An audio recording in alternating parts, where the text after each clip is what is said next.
It's my team, bitches RDM. Real life, it's my family, I cannot pretend. I swear you can feel the difference when they genuine. Calling you bro right before they try to do you in. I gotta ride around with it, oh God, wouldn't want it at the top if I couldn't bring my team. No, RDM with your type.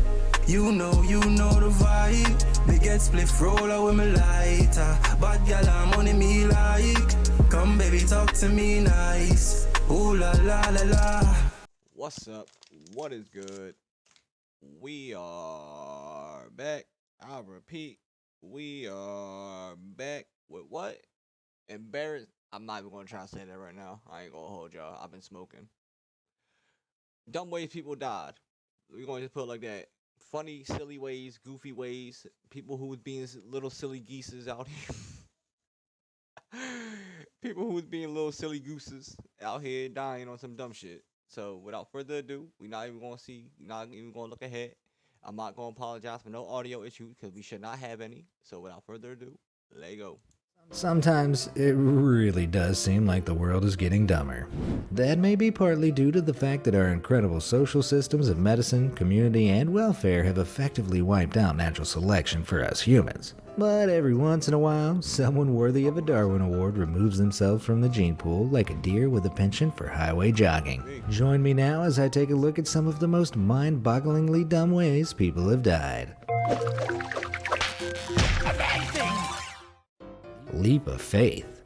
In May of 2019, a car chase left a criminal. I just want to say, if my TV wasn't on, that would have looked way better on my green screen. I'm just saying, we're going to lower that a little bit because that is kind of loud in my headphones. And a tough spot. The Brooklyn man was wanted for a carjacking when he made his first dumb move, crashing into a police car, triggering a high-speed chase. His second, and most lasting mistake, came later, after the pursuit left him trapped between multiple pursuing police cars on the Brooklyn Bridge. Rather than hand himself over, he went with the Grand Theft Auto method. He assumed that jumping over the railing down to the ground below would allow him to escape with little more than a scratch or two. So over he went, and while he did indeed get away, he did so in a body bag. Not even going to question it. He said it himself. He took the GTA. Remember your roots.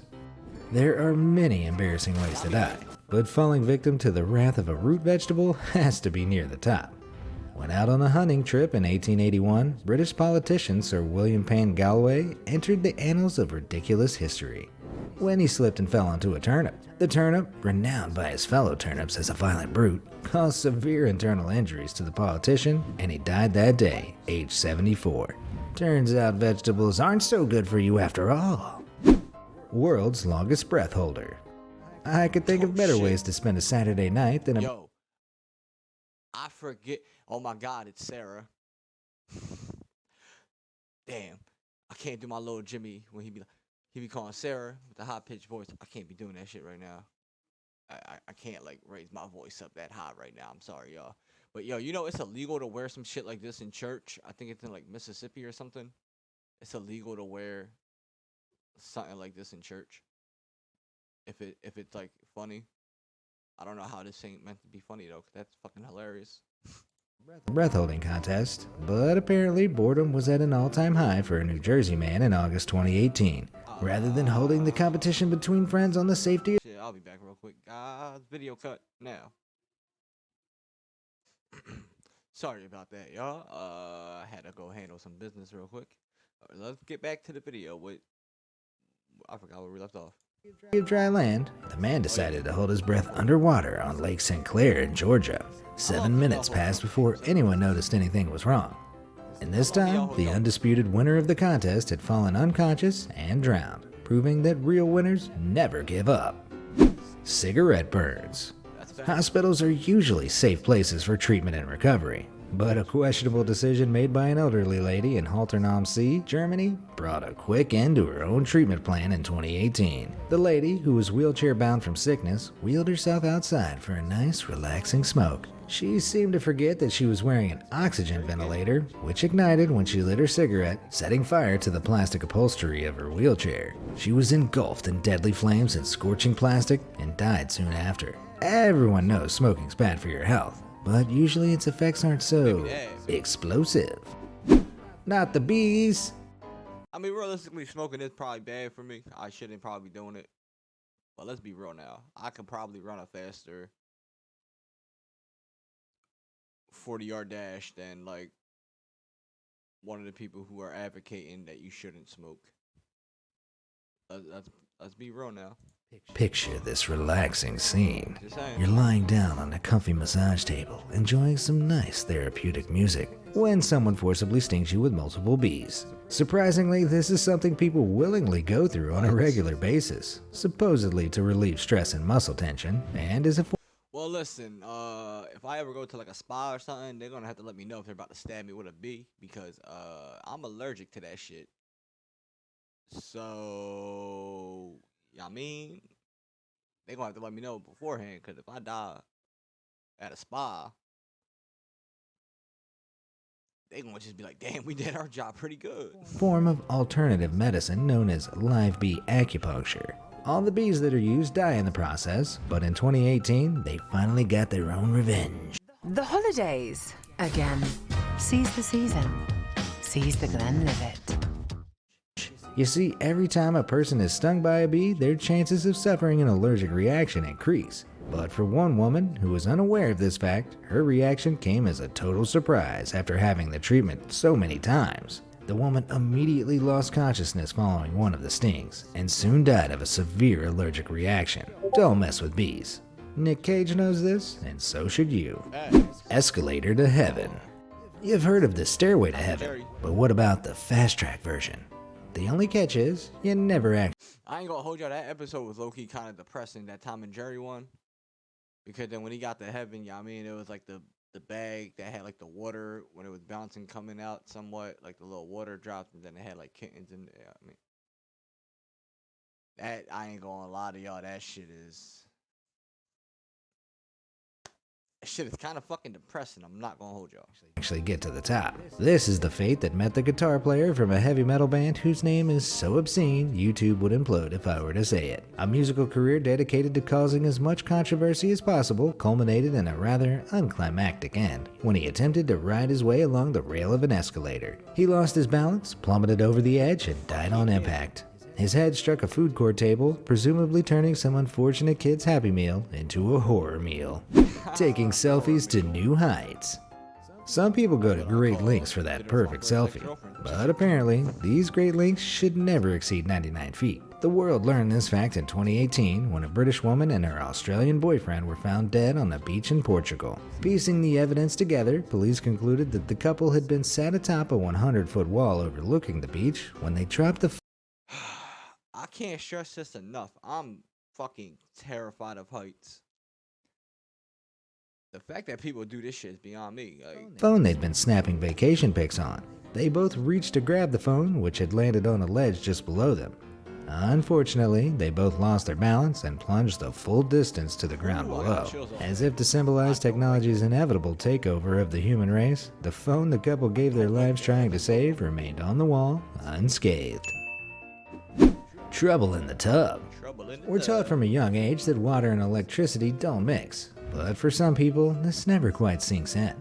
For some, the comfort of having an electronic device on hand at all times overrides the need to, remain alive. A Londoner learned the error of this mindset in 2017 when he tried charging his phone while in the bath. As he relaxed in the tub, he balanced an extension cord on. Listen. I would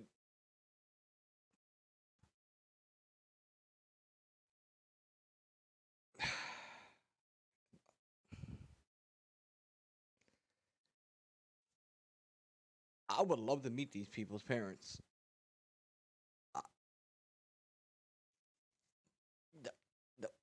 Like my brain can't even comprehend the stupidity. On his chest, keeping it out of the water. What happened next is unclear, but the situation isn't too hard to fathom. Whether he slipped or whether he absentmindedly dunked his phone in the water, he was killed by the ensuing shock. Fussy Eater. Everybody loves the hearty goodness of a home-cooked meal, assuming at least one person in the house can cook. But renowned mathematician Kurt Gödel took his love of his wife's home cooking to ridiculous levels. Despite, or perhaps because of, his brilliance as a mathematician, Gödel was an extremely paranoid man. His paranoia grew to the point where in his later years he refused to eat anything that hadn't first been tasted or prepared by his wife. Believing himself to be at the center of a poisoning plot, when his wife was hospitalized for 6 weeks in 1977 and hence was unable to cook for her husband, Godell stopped eating. By the end of January 1978, he had died of malnutrition, weighing only 65 pounds when he died. In the end, through his desperation to avoid being murdered, I'm saying that with the utmost respect. These motherfuckers are legit. They are legit fucking stupid. Like, oh, my brain. he was the one responsible for his own death. It really goes to show, if you want something done right, do it yourself. Hungry for more? While some dumb deaths are caused by no eating at all, occasionally someone will kick the bucket because of the total opposite. In this case, the bucket was filled to the brim with sticky, delicious sweet rolls. Adolf Fredrik, King of Sweden from 1751 to 1771, wasn't a particularly good king. He was regarded as lacking the aptitude, fortitude, and integrity necessary for successful kingship. But what he lacked as a king, he made up for with his appetite. He was a lover of food with a sweet tooth, and it can never be said that his eyes were bigger than his belly. But while the amount of food he consumed on his last meal in February 1771 did exceed the limitations of his large belly, he finished it nonetheless. After a heaping feast of seafood, sauerkraut, and champagne, he moved on to dessert. This Listen, I smoke. I smoke weed. I smoke a lot of fucking weed. I would like to think. I'm not proud of it, but like I would like to think I smoke a lot of weed. I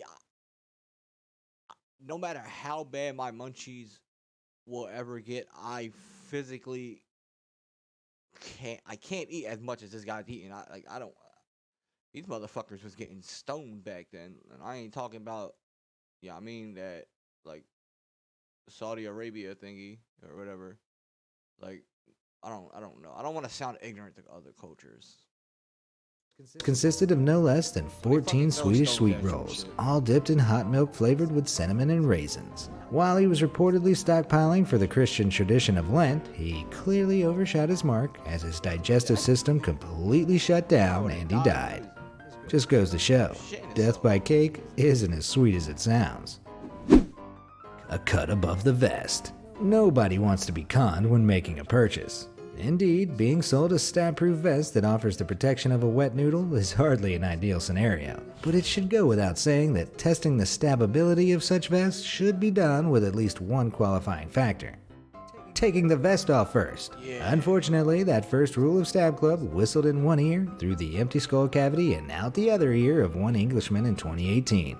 Mistakenly believing his jacket was stab-proof, the man took a knife and plunged it into his jacket while at the kitchen table. It turned out the jacket wasn't stab-proof, and funnily enough, neither was he. Before I get to the That's Yo, that fucking transition is goated. That shit went from a stab to damn. Yo, that shit is goated. That's some real shit though. Yo, I'm looking at y'all. I don't even know why I'm looking at y'all. What's up with people? dumbest death magnets of the bunch. Let's take a look at some contenders who somehow managed to avoid qualifying for a Darwin Award by surviving their stupidity. This electrician clearly trained with the best, because after all, there's no better insulator than a nice cool puddle of muddy water. Another top-of-the-class graduate of the Elite Electricians Academy.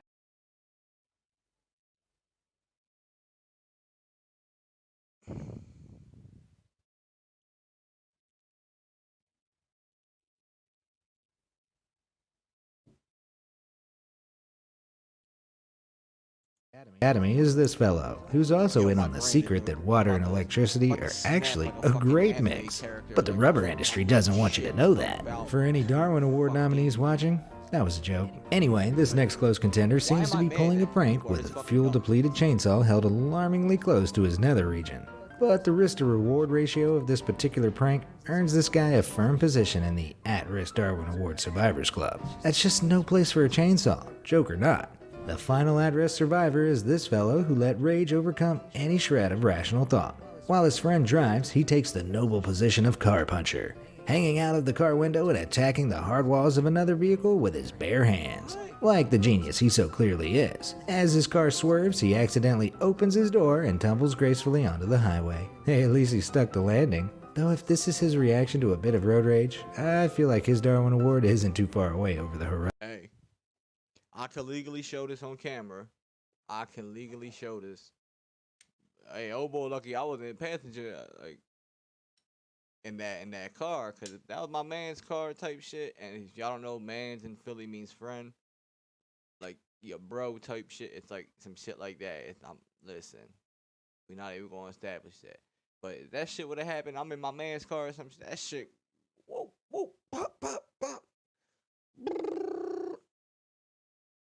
It's a handgun, but I'll make this shit automatic if I got to. You don't know what I can't do it, but you know what I mean, I'll shoot a motherfucker though. They try to punch somebody I know's car. Horizon. Like that. A bridge too far. Video games, movies, and TV shows have led us all to believe that clearing a rising drawbridge in a car is a viable feat. It isn't. But that realization never occurred to a couple of wannabe Texan stuntmen who put their inflated senses of their own abilities to the test in May 2019. Witnesses reported seeing a car's passenger lift the barrier of the Black Bayou drawbridge in Louisiana before the car sped off up the rising ramp. Now admittedly, some people do occasionally survive these jumps, like this distracted driver who didn't even realize the bridge had begun to rise before cruising over the top to the other side. But these people are the minority and should be taken as representative of the majority. Because the majority, like our Texan friends, follow a learning curve that's steeper than the downward path of their car. However, any learning was short-lived in this case, as the Texan pair were trapped in their car after it failed to make the jump to the other side. They sank and soon drowned. Put simply, they were neither fast nor furious enough. Listen, I can't swim, so literally drowning is probably my biggest fear to die. I'm not gonna hold y'all. Which Darwin Award winner do you think was the stupidest? Do you know of any more ridiculously dumb ways people died? Let me know in the comments. I always like to pause right here because my green screen always catches the red. I'm out. Hopefully y'all enjoyed that. That might be the last video for the day. Probably. I might upload something a little later. No clue. I'm out. Everybody stay safe. Part 6 coming soon. I'm out.